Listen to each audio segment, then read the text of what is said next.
आगे लाने के लिए हमारी सरकार ने इस बजट में कई प्रावधान रखे हैं। प्रदेश की 8 करोड़ जनता भाजपा का जिस तरह से अटूट विश्वास करते हुए उन्होंने हमें जो बहुमत दिया, हमारी सरकार कटिबद्ध है कि हम राजस्थान की 8 करोड़ जनता को उसका पूरा पूरा लाभ हम दें। अपना अग्रणी राजस्थान की दिशा में जनता की आशाओं और आकांक्षाओं को पूरा करने का वादा हमने संकल्प पत्र में किया था। इन वादों को पूरा करने के लिए हमारे मजबूत इरादे, दृढ़ इच्छा शक्ति आपने देखी होगी।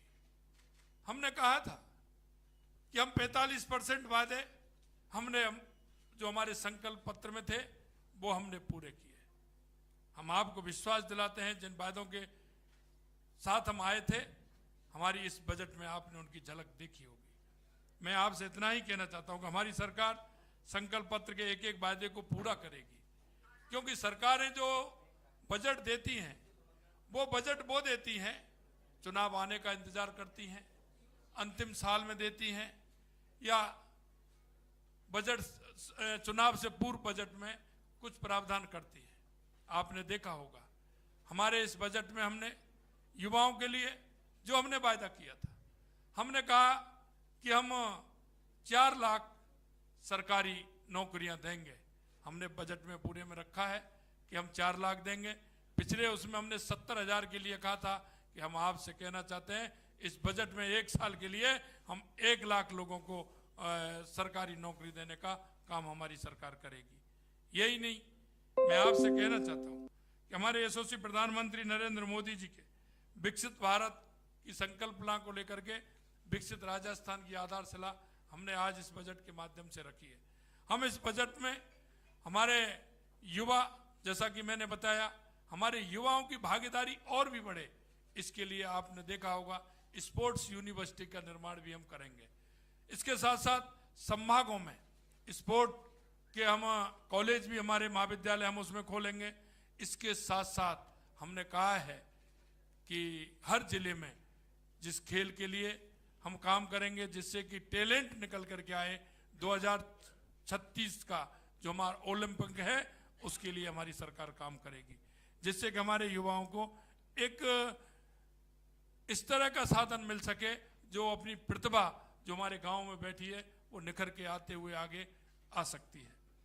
यही नहीं, आपने देखा होगा हमने जिस तरह से हमने किसानों के लिए हमने आपसे कहा था कि हम किसानों के उत्थान के लिए काम करेंगे। हमारी सरकार ने आते ही 175 रुपये हमने किसान का बोनस भी बढ़ाने का काम किया। हमने यही नहीं, आपने पिछले दिनों देखा होगा हमने किसान से वायदा किया कि हम सम्मान निधि देने का भी काम करेंगे। हमने किसान को सम्मान निधि देने का भी काम किया। यही नहीं, आगे मैं आपको उस क्षेत्र में जो हमने किसानों के लिए किया है ये पत्रक आपको मिलेगा। हमने एक एक योजना किसानों के लिए इसमें निहित की है। और पिछले दिनों हमने जो वायदा किया था कि सम्मान निधि देंगे, हमने पहली किस्त टोंक से हमारे पूरे राजस्थान के 65 लाख किसानों को देने का काम किया है। यही नहीं, हमने आपके बीच में वायदा किया था कि 88 लाख उन हमारे सामाजिक सुरक्षा पेंशन वालों को हमने कहा 1000 से 1150 रुपये बढ़ाएंगे, वो भी हमने काम किया है। हमने ये भी कहा था कि आने वाले समय में पेयजल के लिए जो हम नल से जल जो योजना थी, आपने देखा होगा केंद्र की सरकार ने भी पैसा दिया, लेकिन पिछली सरकार का काम आपने देखा होगा उन्होंने उस पैसे का उपयोग भी नहीं किया। अगर उपयोग किया तो भ्रष्टाचार की भेंट चढ़ा, आप सभी उसको जानते हैं। हमने वायदा किया है कि हम 15,000 करोड़ रुपए व्यय करके 25 लाख ग्रामीण क्षेत्रों में नल से जल पहुंचाने की व्यवस्था करेंगे। ये हमने आज हमारे बजट में कहा है। यही नहीं, ऊर्जा के क्षेत्र में हमने कहा है कि आगामी 10 वर्षों में प्रदेश में विद्युत मांग के लिए आवश्यक ऊर्जा उत्पादन किया जाएगा। आपने देखा होगा हमने सरकार बनते ही 1,65,000 करोड़ रुपए के एमओ किए, 65,000 करोड़ रुपए का एक अलग किया। और आने वाले समय में हम पंप सिस्टम से भी हम आगे योजना बनाने वाले हैं, जिससे कि दिन में हम सोलर से उसको लें, रात को हम किसी भी तरह की कमी नहीं आए, उस काम को भी हम करें। 1800 मेगावाट का हमारा 12 में चल रहा है, अभी 2-3 साइड और हैं, उनको भी प्रारंभ करेंगे। हम सौर ऊर्जा के क्षेत्र में, कुसुम योजना के क्षेत्र में, और हमने किसानों से वायदा किया है कि उनको हम बिजली सिंचाई के लिए दिन में देंगे। दिन की हमारी बिजली होगी। तो हम आपसे कहना चाहते हैं, आज भी हमारे बजट में हमने कहा है कि किसानों को 2027 तक हम दिन में बिजली देने का काम हम करेंगे। ये योजना है, बृहद योजना है। आप जानते हैं एक कोई योजना बनती है समय लेती है, लेकिन हमने वायदा किया है राजस्थान की जनता से, चाहे पेयजल की योजना हो चाहे ऊर्जा की योजना हो, समयबद्ध तरीके से पूरा करते हुए राजस्थान की जनता को उसका लाभ हम देंगे। यही नहीं, आपने देखा होगा हमने सड़कों के क्षेत्र में 5 वर्षों में 53,000 किलोमीटर लंबाई का सड़क नेटवर्क लगभग 60,000 करोड़ रुपए दे करके हमें बनाना है। कई हमारे प्रदेश में इस तरह के हैं, हाईवे भी हैं, लेकिन आज आवश्यकता है दूसरे कॉरिडोर की, तो हमने नए कॉरिडोर बनाने की भी बात है। हमने हमारे उपखंड से जिले स्तर की जो सड़कें हैं वो सिंगल हैं, उनको भी हमने कहा है कि उनको 2 लेन बनाएंगे, उनको भी पूर्ण करेंगे, उसमें भी हम काम करने वाले हैं। यही नहीं, मैं आपको और बताना चाहता हूँ, क्षेत्रीय विकास एवं नागरिक सुविधाएं भी हैं। डॉक्टर श्यामा प्रसाद मुखर्जी जिला उत्थान योजना 500 करोड़ रुपए का प्रावधान हमने उसमें भी किया है। यही नहीं, 86 नगर निकाय जो हैं उनको, उनके यहाँ मटेरियल रिकवरी फैसिलिटी केंद्रों का निर्माण भी हम कराएंगे। इसी तरह ठोस कचरे का जो प्रबंधन, जो गंदगी फैलाने का काम करता है, उसके लिए भी हमने कहा है कि ऐसी 71 निकाय हैं, उनमें भी हम काम करेंगे। स्वच्छता के लिए हमें उसमें भी काम करना है। यही नहीं, औद्योगिक विकास के लिए हमने आपको बताया था कि हम औद्योगिक विकास के लिए हमारे इस तरह के 6 औद्योगिक क्षेत्र हैं जिनमें हम विकास करना चाहते हैं, उनका डेवलपमेंट हम करेंगे। हम जयपुर और दिल्ली के बीच में भी एक हम औद्योगिक क्षेत्र का निर्माण करने वाले हैं, जो एक अच्छा औद्योगिक क्षेत्र होगा। हाईटेक सिटी का भी हमने कहा है, वो भी हम करने वाले हैं। हमारे बाड़मेर रिफाइनरी है, उसके भी 145 प्रोडक्ट निकलने वाले हैं, वहाँ भी हम एक औद्योगिक क्षेत्र स्थापित कर रहे हैं। इस तरह का आपने देखा होगा, मिनरल हमारे यहाँ है, लेकिन उस मिनरल का उपयोग दूसरे स्थान पर होता है। उस मिनरल का उपयोग हमारे राजस्थान के अंदर हो, उसके लिए भी हमने बांसवाड़ा, राजसमंद, चित्तौड़ और हमारे इस तरह के क्षेत्र हैं, उसमें भी उसको हम औद्योगिक क्षेत्र बनाते हुए हम उनका भी उपयोग करेंगे। यही नहीं, आपने देखा होगा भीलवाड़ा में टेक्स स्टाइल पार्क के लिए हमने काम किया है, और बीकानेर में भी हम काम कर रहे हैं। और इसी तरह से पर्यटन के क्षेत्र में, जो राजस्थान पर्यटन के क्षेत्र में बहुत अपार संभावना है, ये आप भी जानते हैं, तो उस क्षेत्र में भी हम काम कर रहे हैं। आपने देखा होगा धार्मिक पर्यटन सर्किटों को जोड़ना, आपने बजट में देखा होगा।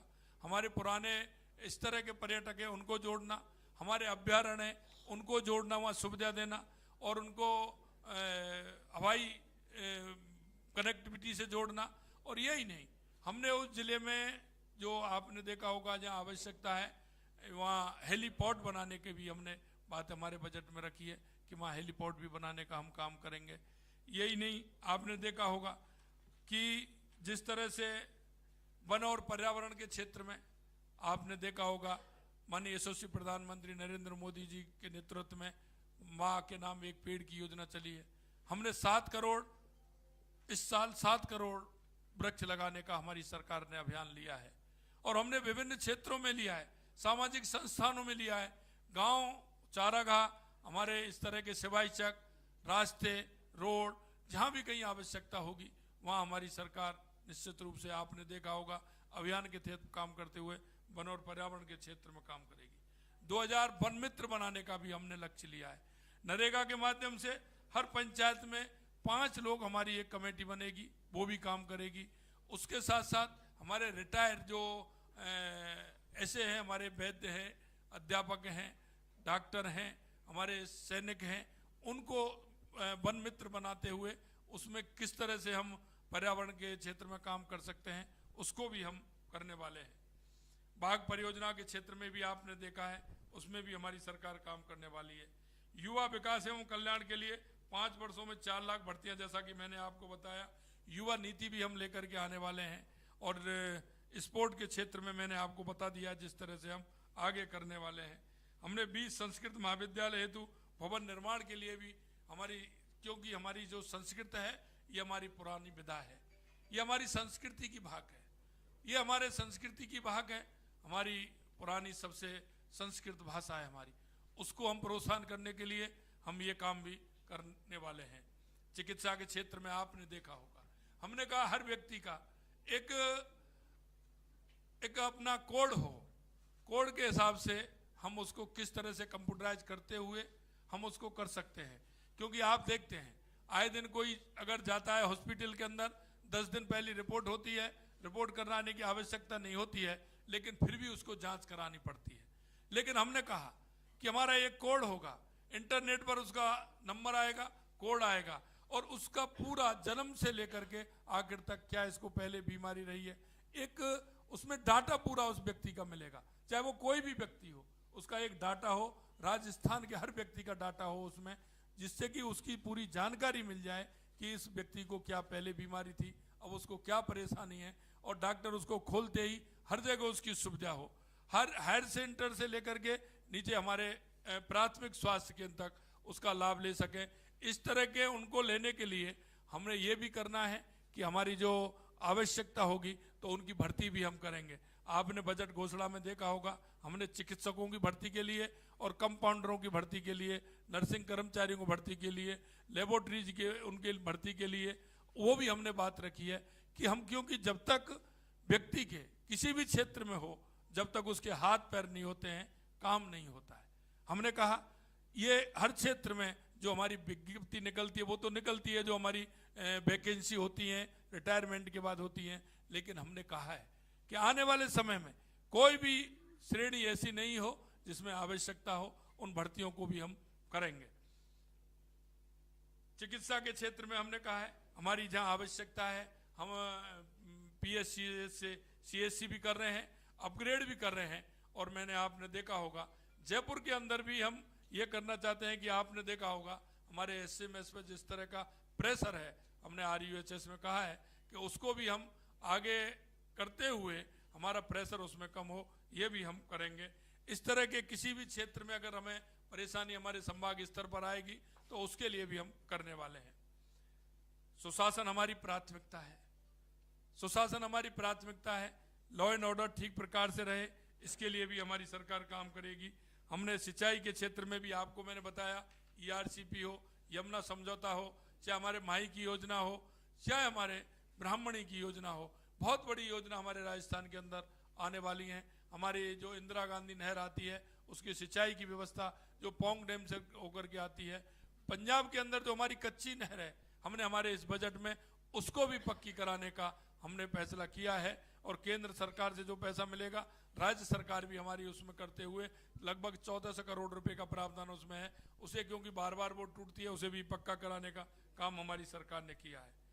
सहकारिता के क्षेत्र में 23,000 करोड़ रुपए के ब्याज मुक्त अल्पकालीन फसली ऋण, 736 करोड़ रुपए ब्याज अनुदान पर लगभग 35 लाख किसानों को लाभान्वित किया जाएगा। हमने इन सारे विषयों को लेते हुए हर क्षेत्र में हमारे बजट में पशुपालन डेयरी से लेकर के आपने देखा होगा, हमने अगर हमारा जो रेगिस्तानी जहाज है, राष्ट्रीय पशु हमारा ऊंट है, उसका जो अनुदान 10,000 मिलता था उसका हमने पालने के लिए हमने उसको भी 20,000 किया है। और हमने 500 पशु चिकित्सा उपकेंद्रों का भी किया है, 125 पशु चिकित्सकों को 5 से 25 पशुधन सहायकों की भर्ती के लिए भी कहा है कि जिससे हमारा, क्योंकि किसान का आप देखते हैं किसान के साथ साथ पशुपालन हमारे किसान का प्रमुख काम होता है, वो उसका सहारा होता है, वो उससे धन उपार्जन करते हुए उसके जीवन में, किसान के जीवन में पशुपालन बहुत बड़ा काम है, हमने उसको भी किया है। इसके साथ साथ आपने देखा होगा कि हमारे बजट में हमने ऑर्गेनिक खेती के लिए भी हमने उसमें छूट दी है। हमने अगर वो 1 बीघा या 1.5 बीघा पौंड बना करके उसको करेगा तो हमने उसमें 10,000 रुपये का अनुदान देने का भी काम हमारी सरकार ने किया है। मैं आपसे इतना ही कहना चाहता हूँ कि हमारी सरकार का जो संकल्प पत्र था और जिस संकल्प पत्र के आधार पर राजस्थान की 8 करोड़ जनता ने हमारे ऊपर विश्वास किया है, उस विश्वास को आगे बढ़ाते हुए हमारी सरकार उस काम को पूर्ण रूप से पूरा करेगी। और हर क्षेत्र में, चाहे हमारा युवा हो, महिला हो, गरीब हो, किसान हो, निश्चित रूप से हमारी सरकार संकल्प है कि हम कृत संकल्प है कि हम उनको आगे बढ़ाने का काम हमारी सरकार करेगी। आप सभी ने आज का बजट देखा होगा, जिस तरह से हमने हर क्षेत्र को ध्यान रखते हुए इस बजट को हमारी विधानसभा में रखा है। हमारी वित्त मंत्री जी ने, मैं वित्त मंत्री जी को भी बहुत बहुत धन्यवाद देना चाहता हूं कि उन्होंने 3 घंटे इस बजट को बहुत ही बखूबी के साथ रखा और अच्छा बजट पेश किया। निश्चित रूप से आप सभी को भी बहुत बहुत धन्यवाद। नमस्कार। एक मिनट